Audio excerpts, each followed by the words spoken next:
Hi, today I'm going to do something different. I'm going to give you some tips. And those tips are my 11 suggestions or tips for not getting dropped on a group ride.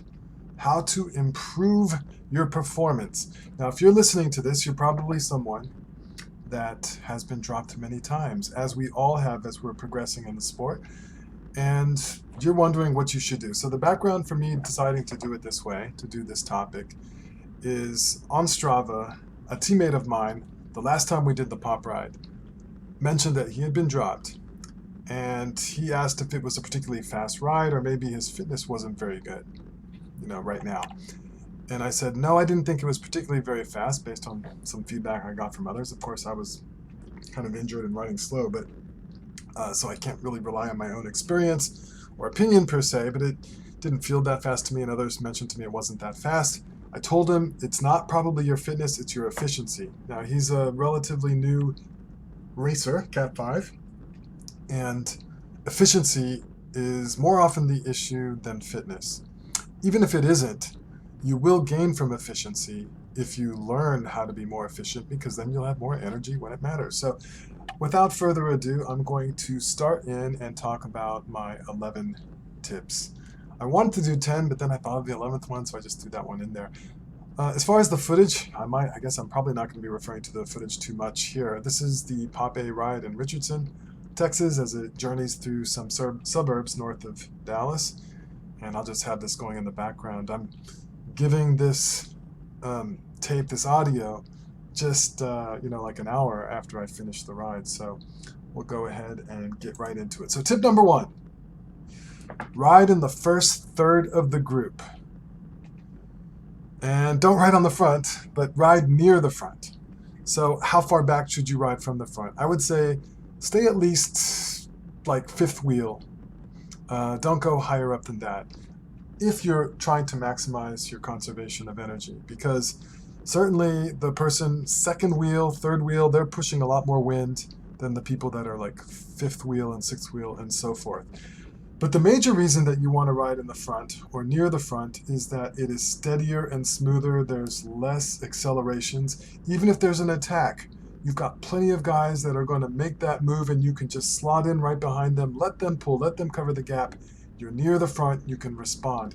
If you're in the back, that's the washing machine. That's where you get lots of surging. That's where, gaps form, and it's a mess in the back. You don't want to stay in the back. In fact, as I was thinking about this topic, as I was doing this ride today, I was like, the actual footage of my ride is exactly what not to do if you're trying to be efficient. I'm in the back almost the entire ride here, and most of the time I am very poorly efficient, and that's for different reasons. Like, I don't care to be efficient on this particular ride. If I drift off the back, no big deal. I'm working on other things. I'm afforded that luxury because I know I'm not going to get dropped, and I can kind of do what I want. But that's neither here nor there. So the video is not a demonstration of what I'm talking about. In fact, I might point to some things that are mistakes in terms of not being efficient. So let's go on to number two. Okay, back to number one though. Riding in the first third of the group. There are some people that do this all the time. And if you watch your own group ride, you'll see the guy who's like, he's not that fast. He's not like one of the fast racers, but he's always near the front. He's not the strongest guy, but he's always tucked in the right place. You want to be that person. At least until you can be someone else. You want to be that person. Okay. Number two, move up when it's easy to move up. This one's applicable to racing. All of these things are applicable to racing, but move up when it's easy to move up. When it's going real fast and things are strung out and you'll have to do a 500-watt pull to move up by 10 spots, don't do it then. Do it when it's easy. Do it when the group is slowed down. Just the ways that you can efficiently move up in the group. And this is assuming you've fallen back from that first third. You somehow found yourself at the back. And if you're one of the weaker guys, you'll often find that that's the case. You're like just holding your position and you're not making up any places. And pretty soon you look around, you look behind you, you're the last one in the train. You didn't even realize it. So that's your sign. You need to move up. And when do you move up? When it's easy and efficient to do so. And that comes with experience. It's when guys around you are slowing down, just keep pedaling, just move up when it's easy. Okay, number three, start hills and climbs in the front and finish in the back.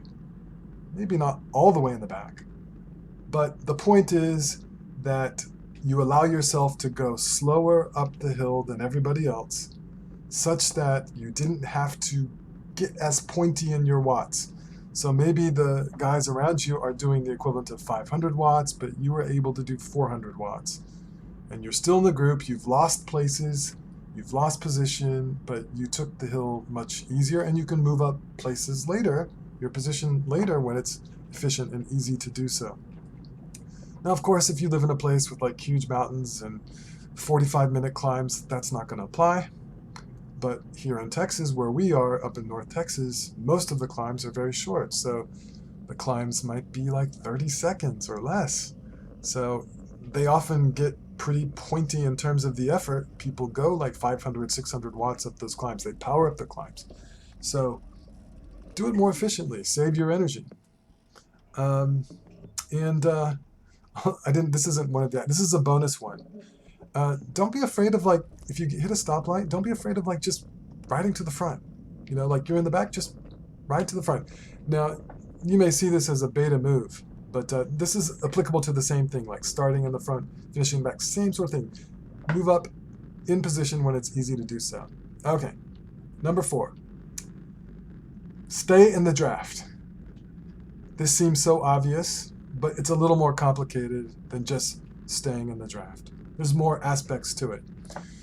So first off, if you get too close to the rider in front of you, there's some downsides to that.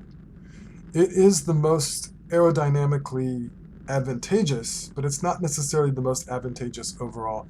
And the reason for that is decreased sight lines. If you're so close that you can't see what's going on around you or going on in front of you, you may miss some opportunities to move up and do other things that actually allow you to be more efficient.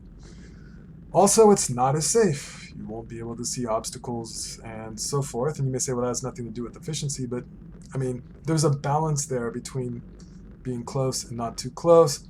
Of course, don't overlap wheels. I see guys do that all the time. It's not worth it. Don't do it. Don't overlap wheels. But the other side of this coin is I see guys that are not as strong, weak, tend to get dropped. And I'm like, why are they not in the draft? And it's like they've fallen behind like a bike length. And I'm thinking, just do a little more effort and get in the draft. And they don't do it, and they're just riding inefficiently. Or they're going downhill and they're not in the draft. They're pedaling, but they're not in the draft. So they must be thinking, oh, it's not that hard to go downhill. That's fine if you're strong. I do that all the time. But if you're the weakest one on the ride, you should, and you don't want to get dropped, and you tend to get dropped, don't let these gaps open up that are like a bike length and just ride 1 or 2 bike lengths behind guys. Close that gap, get on the wheel. Efficiency matters all the time. Every pedal stroke matters if you don't want to get dropped and you're tending to get dropped. You'd be amazed in a race if you uber focus on efficiency, how much more energy you'll have at the end when it matters. All right, number 5, stay on good wheels. Which goes along with the corollary to that.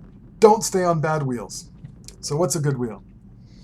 The perfect wheel would be the guy who sits in the top third of the group ride, has no interest in pulling, has a big body, provides a big draft in that respect, never likes to ramp it up, never likes to surge, can close down little mini gaps, doesn't surge when he does so, and is just a perfect, steady, safe wheel.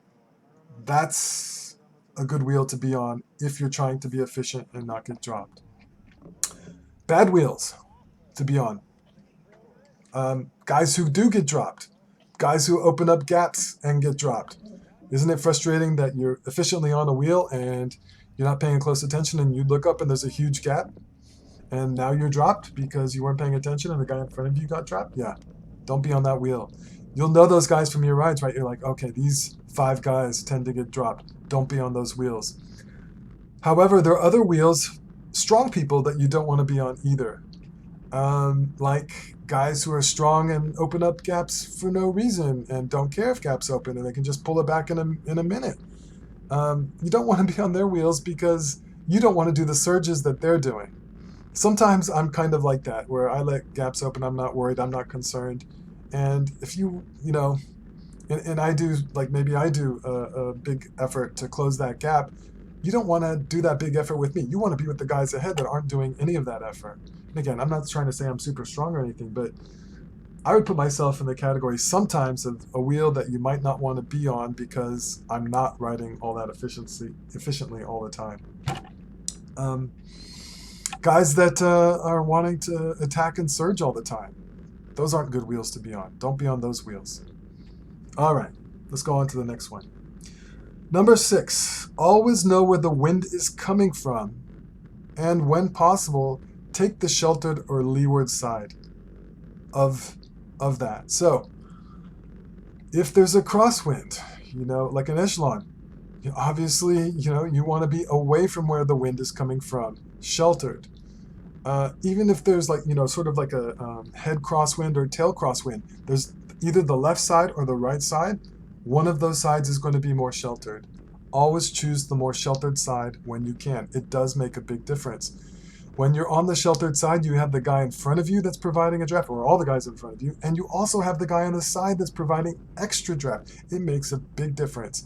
And if you're constantly thinking about that, say that you're doing a crit, there's going to be this repetition on every lap where the wind is coming from. You know where the wind is coming from. You get in the more efficient position when you can so that you're sheltered even more. Those watts will make a difference. See, like right here, you don't want to be behind me. I've let this big gap open. And I'm just keeping it steady, but I'm going to close that gap. But say I'm someone that just accelerates and gets there, that'd suck to be behind me. Better to be on those wheels that never let a gap open. Okay, let's go on to the next one. Number 7, be patient. That means let other people do the work. You don't need to be the person that does the work. So for example, if a gap opens up in the group and you're the person, like you didn't let the gap open because we know you're smart, you're being efficient.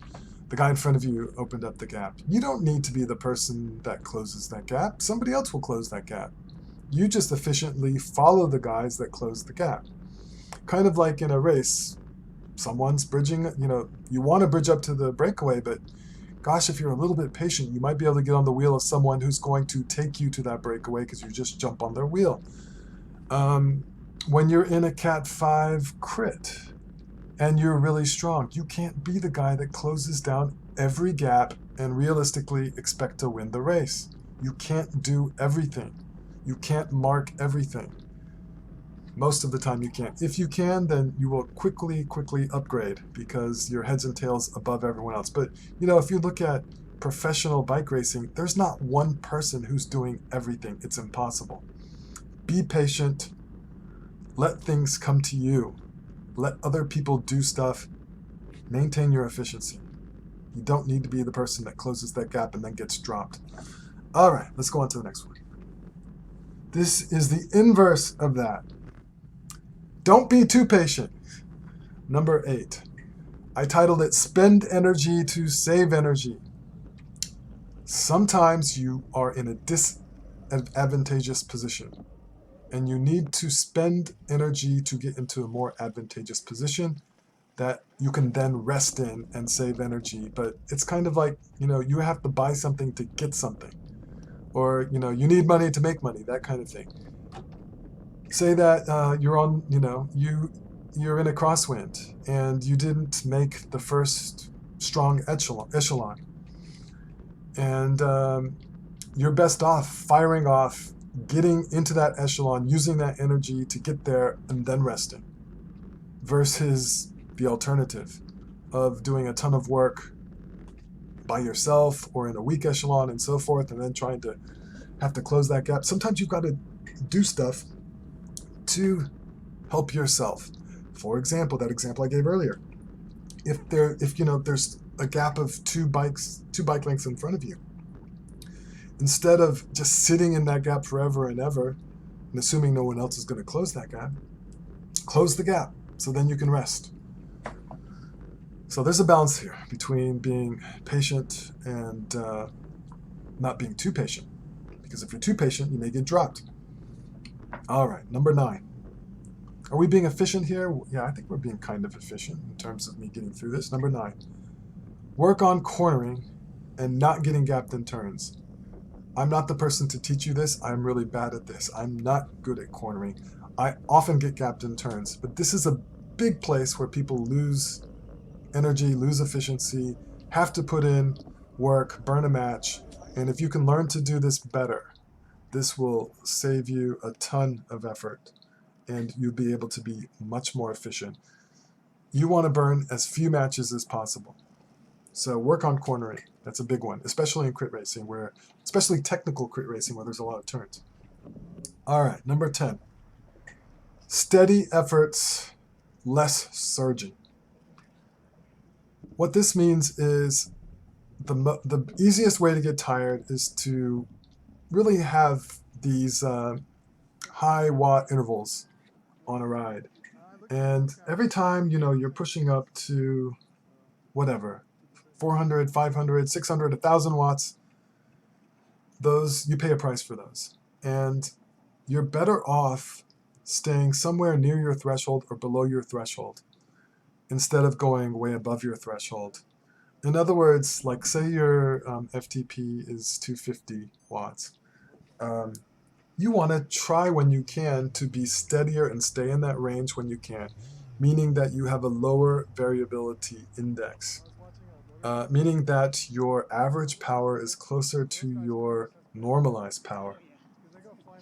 So that will save you energy. And that means, for example, like that steady pedaling when the group slows down that allows you to move up, that's keeping things steady. Not having to put in, closing gaps anywhere. Anytime you can stay steady, that is better, that is faster, that is more efficient. All right. Number 11, this one applies not to racing, but to group rides. And that's about spending energy after you're stopped at a traffic light. Now, by far, the easiest place to be at a traffic light in terms of being efficient is at the front or near the front, because guys just instantly clip in, they go, and everyone behind has this accordion effect where they're not able to start until the guys in front of them move. Imagine if you were, like the guys in front go, then the next wave, and pretty soon it may be 10 seconds before you get to go. You have to make up a gap of 10 seconds essentially by doing a huge sprint. So say you're in the back and you can't be you're not in the front for whatever reason. Ways that you can help with this is when you park your bike, don't park your bike right next to the bike in front of you. Give yourself a little bit of a gap. Maybe even a rather large gap, like 20 feet. I mean, realistically, you might not be able to do that unless you're on the very back. Maybe not 20 feet, but enough that you can, as soon as you see that light go green, get on your bike, clip in, start moving such that the guy in front of you, when they start moving, you're already on their wheel, moving in your seat and pedaling. That way, there's not going to be a gap, and you'll just be able to ride on their wheel. This also means that you downshift so that you're in a low enough gear that also you can accelerate quickly and you're not having to mash it in a big gear. I almost always, always is too strong a word, but I often don't go down in gears at lights, and I just stay in a big gear and mash it at the start. And this comes down to me being cheap because I was going through broken cables, and I figured the less times I shifted, the less often I would have to replace cables. So anyway, I don't follow my own advice in that respect. So we've gone through the 11 tips, and there's many more things, but that was all I wanted to come up with. I don't really do any work per se for this channel. It's like this huge step for me to actually write a list of things before I start talking. It's not something I normally do, but I want to talk about sort of the progression one goes through in a group ride. So you started on a group ride, you're one of the weaker ones, you're tending to get dropped. So your job in that case is to be as efficient as you can and work on not getting dropped to the point that you have become successful, you are now stronger, you are efficient, you don't get dropped, you're able to finish the ride. That's like a major step. Once you've accomplished that major step, then you can start to broaden your experience and what you can do in the group ride to help your fitness even further. Because after that, no, you generally don't want to be as efficient as you can on the group ride. That's counterproductive. You want to do more work. You want to get more stress. You want to get stronger. You want to have more fun. You want to flex and show your fitness to your friends. Hey, I can win the sprint. And guess what? Like winning the sprint, being efficient before getting to the sprint and saving your energy is a great way to win your city limits sprint. What the guys in my group ride like to call sandbagging. So that's practicing being a sprinter. Guess what? Sprinters win lots of races. Sprinters win lots of crits. It's a good thing to be a sprinter. It's a good thing to be efficient. It's a good thing to practice that I'm being as efficient as I can, and then I explode and I go, and maybe I have more energy than the guys around me because I've been more efficient. Anyway, there are lots of other things you can do on a group ride besides that are ways of building fitness. Obviously I think the best way to build fitness is like a structured training program. But you can kind of build your own structure into rides depending on what your goals are and what you're trying to accomplish, what you're trying to get better at. And I think I'll make a separate video for that some other time where I talk about ways you can use a group ride to improve your fitness, where you're not just riding along with the guys. You're doing other kinds of things and thinking about other kinds of things. And there's nothing fancy about it. I'm no expert in any respect in anything in cycling, but it's just some ideas and things that I've heard of, that I've done, that I've thought of, that might be useful to you if you care about hearing them. I don't know that you do, but the only reason I made this video is because my teammate asked me, what are your ideas about how I can be more efficient on my ride after he got dropped? So that's why I made the video. Anyway, hope this has been somewhat useful. I know it's old hat to those of you that are experienced, and those of you that are experienced probably have a lot better ideas and other things. You could write those in the comments if you so care to. And maybe that will help me learn to be more efficient and give me some interesting tips. So anyway, hope you guys are doing well. Stay safe out there. Hasta la vista. Bye-bye. One bit down. Yeah. That's all it takes. Actually, great. Hard pressed to get back up and make up anyway. Yeah, and those MotoGP guys, they're running to jump back on their bikes as fast as they can.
party train go.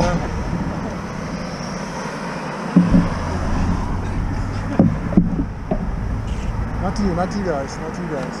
Yeah, they're all, what? We waited for all your donkey friends to go across to hear what. Hey guys. You guys stop at red lights? We're in a group that doesn't stop at red lights. So.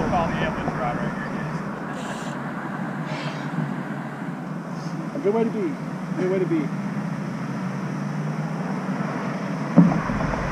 I remember when I posted up a video of this on Murphy, and like on bike form, nothing to do with this area. Thanks for reaching out to plan whenever we get back to you. Yeah, man, I appreciate that. It's been a lot better though lately. So. Yeah, if we do stupid stuff, we're always on the road. Just tell me and I will put out a blast. I think the right side thing was our biggest thing for my guys. Was getting, that out a little bit. But other than that, I had a motorcycle pass me like 60 on the right side. There you go.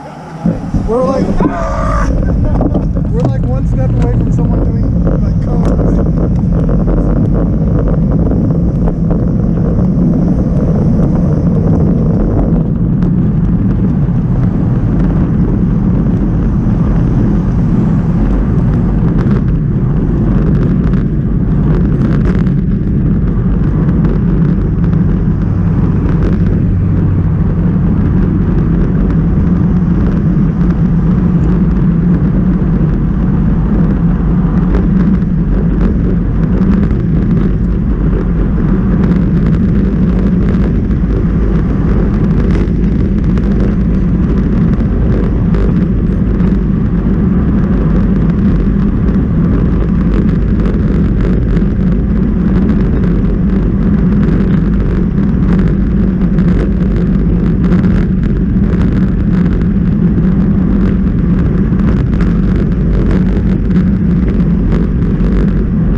Now it's back to regular timing.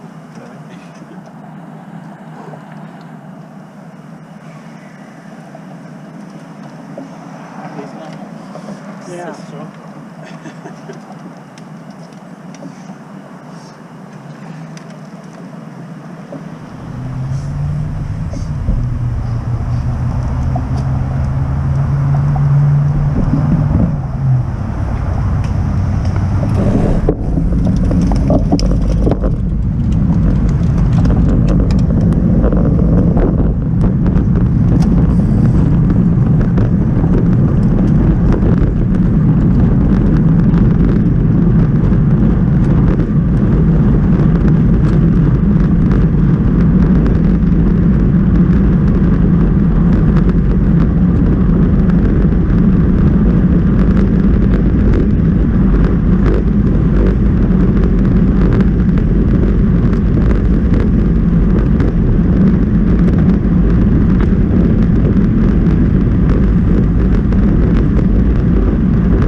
Actually, it's been not that efficient in the back today. I'm at 233 normalized power, which isn't very high, but it's not super low either.